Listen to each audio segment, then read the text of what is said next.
there is a kind of person the world never quite manages to break. You have seen them. Maybe you have envied them from a distance.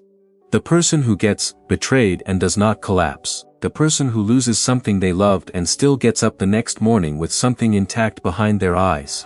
The person who is insulted, dismissed, overlooked, or attacked, and responds not with rage or tears or revenge, but with a steadiness that almost looks supernatural. You watch them and you think, what do they know that I don't? What are they made of that I am not? This answer is not that they feel less. It is not that they are cold, or indifferent, or that life has somehow spared them. The answer is that they have mastered something. One thing, a single discipline that the ancient Stoics identified more than 2,000 years ago. And that the vast majority of people alive today have never been taught, never practiced, and never even heard of in the way it was originally meant. That one thing is the complete and total sovereignty over your own inner life. Not partial sovereignty. Not most of the time sovereignty. Not the kind of inner peace that depends on other people behaving well, or circumstances cooperating, or the world being fair. Absolute sovereignty, the kind that cannot be taken from you regardless of what happens on the outside, because it is rooted in something no external force can reach. This is what Stoicism calls the dichotomy of control, and this video is going to go far deeper into it than you have probably ever gone before. Stay with this, because what you are about to understand is not just philosophy, it is a complete restructuring of how you relate to pain, to people, to loss, and to your own life. And if you actually absorb it, not just intellectually, but in your bones, nothing and nobody will ever be able to hurt you in the same way again. Welcome to Stoic Zeno. If this is your first time here, this channel exists for one reason: to take the philosophy of the ancient Stoics and translate it into something you can actually live. Not as an academic exercise. Not as motivational decoration on your wall, but as a practical discipline for real life, with real pain, in the real world. If that matters to you, subscribe to this channel right now. Hit the like button if you want more content like this. Share this video with someone who needs it, and leave a comment below. Tell me what it is that has been hurting you, and what you are looking for. I read every single one. Now, let us begin part 1, the architecture of pain. Before we can master anything, we need to understand what is actually happening when we get hurt. When someone says something cruel to you, when a relationship ends, when you are passed over for something you deserved, when you lose someone you loved. What is the mechanism? Where does the pain actually come from? Most people answer this without thinking. It comes from the event, the thing that happened, the words that were spoken, the person who left, the door that closed. But the Stoics looked at this question with ruthless precision, and they arrived at a different answer entirely. Epictetus, who was born a slave and became one of the most important philosophers in human history, said something that has never stopped being true. Men are disturbed not by the things which happen, but by the opinions about the things. Read that again slowly. Men are disturbed not by the things which happen, but by the opinions about the things. This is not a comfortable idea. It asks you to take a level of responsibility that most people are not willing to accept, because it means that the source of your suffering is not located where you think it is. It is not in the other person. It is not in the event. It is not in the world. It is in the interpretation you apply to what happened. The story you construct around the raw facts. Think about this carefully. Two people can lose the same job. One of them spirals into despair, convinced their life is over, that they are worthless, that they will never recover. The other is momentarily shaken, but within a week, they are already adapting, already moving. Same external event. Completely different inner experience. The difference is not in what happened, the difference is in what each person decided the event meant. This is the first stone in the architecture of Stoic invulnerability. The event itself is neutral. It is your judgment, your opinion, as Epictetus called it, that transforms a neutral fact into either suffering or something you can work with. Now, this does not mean you should pretend events do not matter. The Stoics were not telling you to be numb. Epictetus himself lost his freedom as a child. Marcus Aurelius buried multiple children and governed an empire in constant crisis. Seneca lost his wealth, his position, and eventually his life at the order of a man he had helped raise. These were not people who had never experienced pain. They were people who had experienced enormous pain, and had chosen to refuse its ultimate power over them. The question is, how? Part 2. The Citadel Within. Marcus Aurelius wrote his private journals, what we now call the Meditations, as a set of reminders to himself. He was not writing for an audience. He was writing to keep himself anchored in what he knew to be true, even when the weight of everything pressing on him made it easy to forget. In one of the most important passages he ever wrote, he said this: "You have power over your mind, not outside events. Realize this, and you will find strength. You have power over your mind, not outside events. Realize this, and you will find strength." He wrote this not as a theory, he wrote it as a survival tool, because Marcus Aurelius lived in a world of almost constant external chaos. Wars, plague, political betrayal, the death of loved ones, a co-emperor who undermined him, a son, Commodus, who would become one of the most disastrous emperors in Roman history. Marcus Aurelius could not control any of it. Not really. What he could control, what he chose to control, every single day, was the quality of his own response. The Stoics had a name for this inner domain. They called it the hegemonikon, the ruling faculty. The inner command center, the part of you that chooses how to respond to whatever the world throws at it. And their central claim was radical. This faculty, properly trained, is completely impregnable. It cannot be conquered by any external force. It can only be surrendered from within. This is what we mean when we talk about the inner citadel. Imagine that inside you, at the center of your being, there is a fortress. Not made of stone, made of judgment, reason, and will. The world can batter the walls from the outside all it wants. It can strip you of money, reputation, relationships, health, even freedom. But it cannot get inside unless you open the gates yourself. Most people, without knowing it, live their entire lives with the gates wide open. Every insult walks straight in and makes itself at home. Every failure sets up camp in the center of their identity. Every loss colonizes their sense of self. They have never learned to close the gates. They do not even know there are gates. The practice of Stoicism is, in large part, the practice of learning to close those gates. Not to seal yourself off from life, but to ensure that you remain the one who decides what enters your inner world, and what stays outside of it. Part 3. The three disciplines. The Stoics did not just offer an idea. They offered a methodology, a structured practice for developing this kind of sovereignty. And, at the heart of that methodology, are three disciplines, described most clearly by Epictetus in the Enchiridion, and elaborated throughout the works of Marcus Aurelius and Seneca. These three disciplines are the discipline of desire, the discipline of action, and the discipline of assent. Together, they form the complete system. Together, they are how you become the person the world cannot break. Let us go through each one in depth. The first discipline is the discipline of desire, or as the Stoics also called it, the discipline of will. This is where the famous dichotomy of control lies. Epictetus opens the Enchiridion with it, because it is the foundation everything else rests on. He writes, "Some things are in our control and others not. Things in our control are opinion, pursuit, desire, aversion, and, in a word, whatever are our own actions. Things not in our control are body, reputation, command, and, in one word, whatever are not our own actions." This division, between what is up to us and what is not, is the single most important idea in Stoic philosophy, and the reasons it is so important is this. All human suffering, without exception, is rooted in wanting things to be different from what they are, when those things are not within your power to control. You suffer when someone does not love you back, because you are directing desire at something outside your control.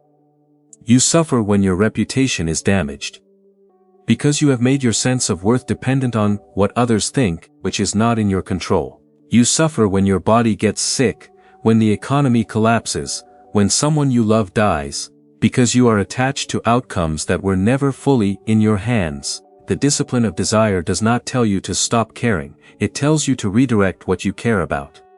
To focus the full weight of your desire on things that are genuinely up to you. Your character, your choices, your effort, your response, and to hold everything else, not with indifference but with what the Stoics called preferred indifference. You prefer certain outcomes. You work toward them. But you do not tie your peace of mind to them, because your peace of mind is something you cannot afford to gamble on the behavior of the world. This is a complete restructuring of how you want things. And it takes time. But when you begin to actually live it, something remarkable happens. The things that used to devastate you start to lose their power. Not because you stop feeling, but because you have stopped making your well-being contingent on things you cannot control. The second discipline is the discipline of action. This addresses how we engage with the world, with other people, with circumstances, with our responsibilities. The Stoics believe that human beings are fundamentally social creatures, and that we have a duty to contribute to the world around us. But they also recognize the trap. If you act in the world with your success tied entirely to outcomes, you will be perpetually frustrated and vulnerable, because outcomes are never fully within your control. The solution they proposed is what Marcus Aurelius called acting with a reserve clause. You commit fully to the action. You give everything you have. But you hold the outcome lightly, with an inner acknowledgement that the result is not entirely up to you. You do your best and release your grip on what happens next. In practice, this looks like this. A Stoic does not say, "I am going to get this promotion." A Stoic says, "I am going to do my absolute best work, and I will accept whatever results from that." A Stoic does not say, "I am going to make this person love me." A Stoic says, "I am going to be the best version of myself, give generously, act with integrity, and release any claim on how they respond." This is not passivity, it is not giving up, it is one of the most energizing ways of living imaginable. Because you stop wasting enormous amounts of psychological energy on worrying about things you cannot control, and you redirect all of that energy into the one thing you can control, the quality of what you do. Seneca said it this way: concentrate on what you have to do, fix your eyes on it. Remind yourself that your task is to be a good person, and ask yourself what that requires. Not, will I succeed? Not, will they appreciate it?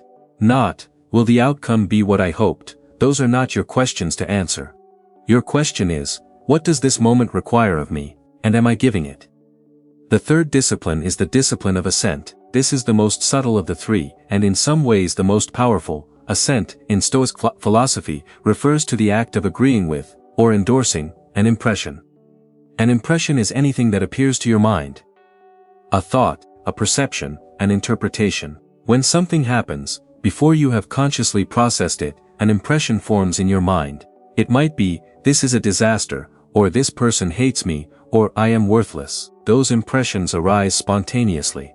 They are not entirely within your control. But, and this is crucial, whether you agree with them, whether you give them your full endorsement, and allow them to become your reality, that is within your control.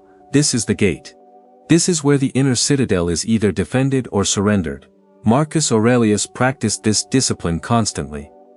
In the Meditations, he repeatedly pauses at the edge of an impression, a slight, an injustice, a loss, and examines it before agreeing with it. He asks, is this actually bad, or does it only appear bad? Is this person actually my enemy, or are they simply someone acting from ignorance, fear, or pain? Is this situation actually a catastrophe, or is it merely uncomfortable, difficult, unwanted? He described this practice as fantasia cataleptique, the accurate grasp of impressions. And he was relentless about it.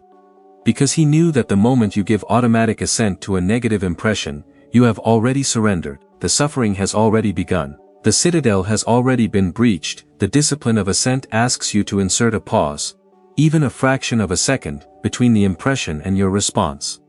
In that pause, you examine, you evaluate, you ask whether this impression deserves your agreement. And more often than not, when you examine impressions with honest attention, they do not hold up. They are exaggerated. They are filtered through fear. They are telling a story about the event that is not the only possible story. Part 4. When people try to hurt you, let us get specific now. Because most of the pain in human life does not come from natural disasters or abstract circumstances. It comes from people. People lie to you, people leave, people use you and discard you, people say things designed to wound, people are jealous, cruel, small, and sometimes deliberately malicious. And for most people, this is where Stoic philosophy starts to feel insufficient.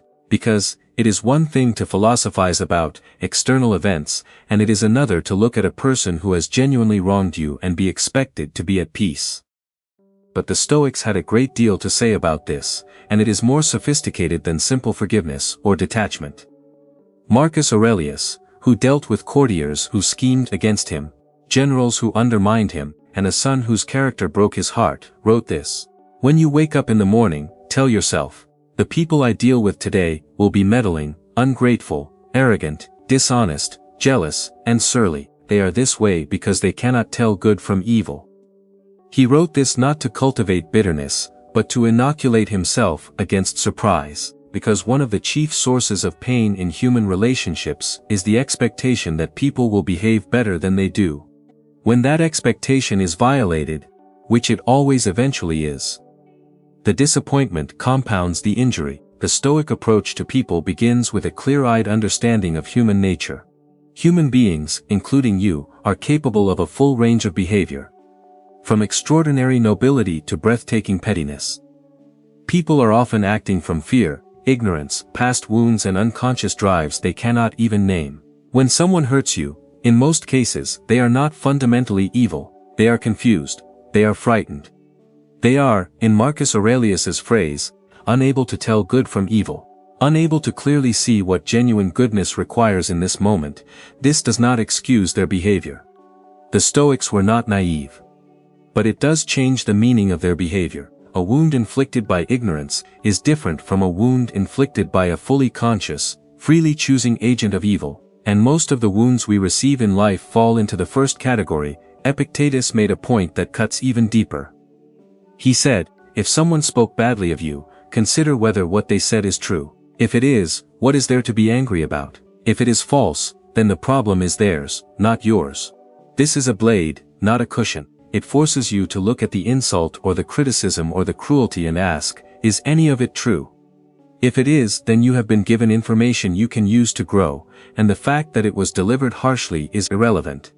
If it is not true, then the other person has simply revealed something about themselves, and their words have no more power to define you than the opinion of a stranger who mistakes you for someone else. Either way, you are not diminished.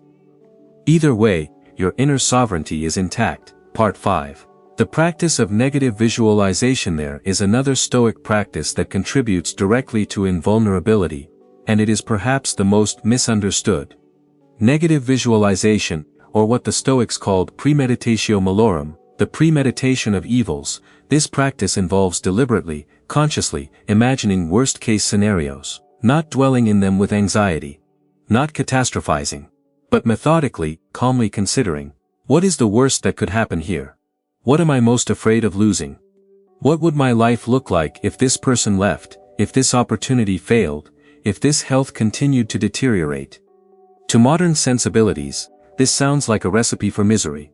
But the Stoics found the exact opposite. Because when you look clearly at the worst possible outcome, when you sit with it and refuse to look away, two things happen. First, the fear of it shrinks. Most of our anxieties live in the dark, in the unexamined corners of the mind. They grow precisely because we refuse to look at them directly. When you bring them into the light of conscious attention, they reveal themselves as survivable, difficult, yes, painful, yes, but survivable. And that knowledge, not as a theory but as something you have genuinely reckoned with, changes your relationship to the risk. Second, negative visualization produces gratitude. When you clearly imagine the loss of something, a relationship, a person, your health, your freedom, you begin to see the thing itself with new eyes. Seneca said, "Let us prepare our minds as if we had come to the very end of life. Let us postpone nothing." Not because you expect the worst, but because the awareness of impermanence transforms the ordinary into something precious. Marcus Aurelius practiced this relentlessly. He would remind himself, while looking at something he loved, that it was already passing. Not to make himself sad, but to make himself awake. To ensure that he was actually inhabiting his life, rather than sleepwalking through it, too distracted to appreciate what was right in front of him. The person who has truly done this work is harder to break.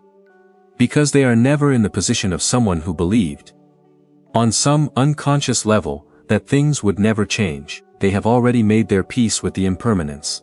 When loss comes, And it always comes, they are not ambushed by it. They are sad perhaps, they grieve. But they are not shattered. Part 6. Amor Fati. The radical yes. We come now to what I believe is the most transformative idea in all of Stoic philosophy. The idea that, once you genuinely absorb it, does not just reduce your suffering. It changes the entire nature of your relationship to life. The Stoics called it amor fati. The love of fate, not the acceptance of fate. Not the tolerance of fate. Not the grim, teeth-gritted endurance of whatever happens. The love of it. Marcus Aurelius expressed this as follows. A blazing fire makes flame and brightness out of everything that is thrown into it. He wanted to be that fire, not something that merely survived what it was given, but something that consumed it, transformed it, used it. This is the ultimate expression of Stoic invulnerability. Not a defensive posture, a fire posture, not protecting yourself from what life throws at you, welcoming it, not because you are masochistic, or deluded about what is painful, but because you have come to understand, at a very deep level, that everything that happens to you is your material, everything. The betrayal, the loss, the failure, the rejection, the illness, the years that felt wasted, the relationships that ended, the version of yourself you had to let die in order to become who you are, it is all material. Every single piece of it, Seneca wrote. I judge you unfortunate because you have never lived through misfortune. You have passed through life without an opponent. No one can ever know what you are capable of, not even you. This is not cruelty. It is one of the most generous things anyone can say to a human being. Because it is saying, the difficulty is not your punishment. It is your training. And you cannot know the depth of what you are until you have been tested against something real. The person who loves their fate, not the fate they would have chosen, but the fate they actually have, is the person who can no longer be broken by circumstances. Because they have stopped being in opposition to what is. They have aligned themselves with reality. And reality, once you stop fighting it, stops being your enemy. Part 7. Memento Mori. The final invulnerability. There is one last practice we must speak about. And it is the one that most people avoid, because it requires confronting the thing we most reliably refuse to think about. Death. The Stoics were obsessed with death. Not in a morbid way, in a clarifying way. Because they understood that the awareness of death, real, felt, lived awareness, not just intellectual acknowledgement, is the most powerful liberating force available to a human being. Memento mori, remember that you will die. This was not meant as a dark thought. It was meant as a torch, because, when you genuinely hold the awareness of your mortality close, when you remember that this day is not guaranteed, that the people you love will not always be here, that you yourself have a limited and unknown quantity of time remaining, everything changes. The insult that was devastating becomes trivial.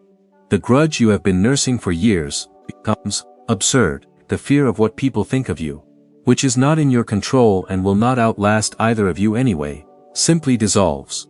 The comparison, the envy, the desperate performance for an audience that is not even watching, it all reveals itself for what it is. A profound waste of the finite and irreplaceable time you have been given. Marcus Aurelius wrote, "You could leave life right now, let that determine what you do and say and think, not as a death wish, as a priority clarifier. As a way of cutting through all the noise and finding what actually matters. The person who genuinely remembers they will die, is freed from an enormous amount of pettiness. They cannot afford it anymore. Their time is too short and too precious to spend in resentment, in anxiety about what others think, in defending a self-image that will eventually return to dust anyway." This is the final layer of Stoic invulnerability. When you are no longer afraid of death in the way most people are. Because you have looked at it, thought about it, made your peace with it as the inevitable fact it is, then almost nothing can be held over you. Almost no threat carries its old weight. Almost no loss feels as annihilating as it once did, because you have already reckoned with the deepest loss there is, and you have found that you can stand in the face of it, without collapsing. Part 8. Becoming the unmoved over all of this. The dichotomy of control, the three disciplines, the practice of ascent, negative visualization, amor fati, memento mori, points toward a single destination. A way of being in the world that the Stoics described as the life according to nature, or the life according to reason. The person who lives this way is not cold. They are not disconnected from life. They are not performing a kind of emotional armor plating that prevents them from feeling anything. They are, in fact, more deeply present to their experience than the person who has never done this work.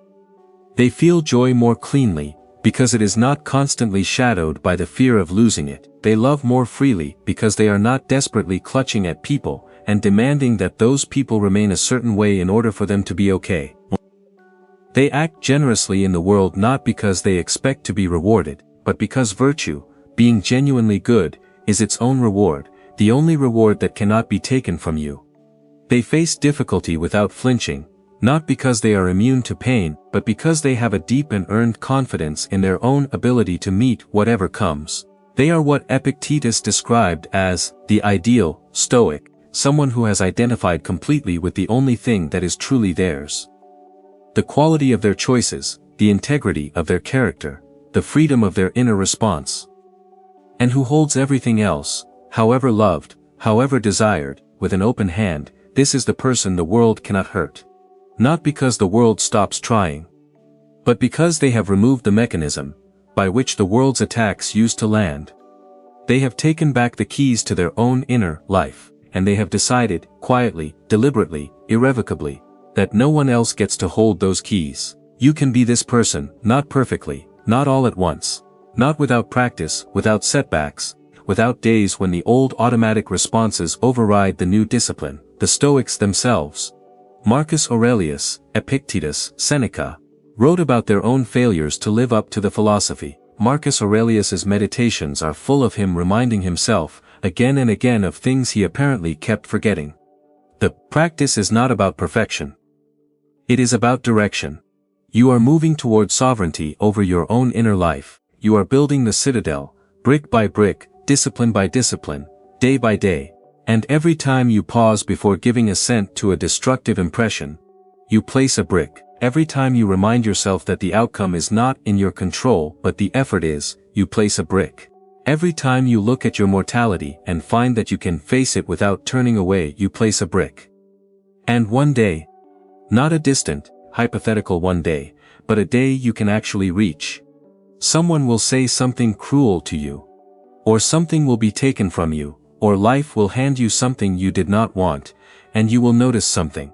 You will notice that it did not land the way it used to, that there is something in you that stood firm, that the citadel held. That is not weakness, that is not suppression. That is the most hard-won kind of freedom there is. There is nothing more I can give you in these words that is more valuable than this. Go and practice it, not just think about it. Practice it. Tomorrow morning, before you look at your phone, before the noise of the world gets in, sit for 5 minutes and remind yourself of what is in your control today. Just 5 minutes, and watch what it does to the quality of your day. Commit to 1 week of this. 1 week of genuinely asking, before you react to anything, is this within my control? Does this deserve my assent? Is this the kind of response I would want to look back on? 1 week, that is all I am asking, and I promise you, you will feel the difference. That is everything for today. If this reached something in you, if it shifted something, if it gave you a single idea you will carry forward from this moment, then this video did what it was meant to do. Do not let it stop here. Like this video right now. It takes 1 second and it tells the algorithm that this kind of content matters, which means more people who need it will find it. Share this video with someone in your life who is going through something hard, someone who needs to hear that they have more power than they know. Subscribe to Stoic Zeno if you are not already here. We go this deep every single time, and there is so much more to explore together. And leave a comment below. Tell me which part of this hit you hardest, or what you are going to practice first. I want to know. The conversation in the comments is one of the most valuable things about this community, and your voice matters there. The Stoics believed that philosophy, done properly, is not something you study. It is something you live. It is something that gets into your hands and your gestions, and the way you meet the morning. That is what we are building here. Not an audience of people who know interesting things, but a community of people who are genuinely trying to live better. I will see you in the next one. This is Stoic Zeno. And the work continues.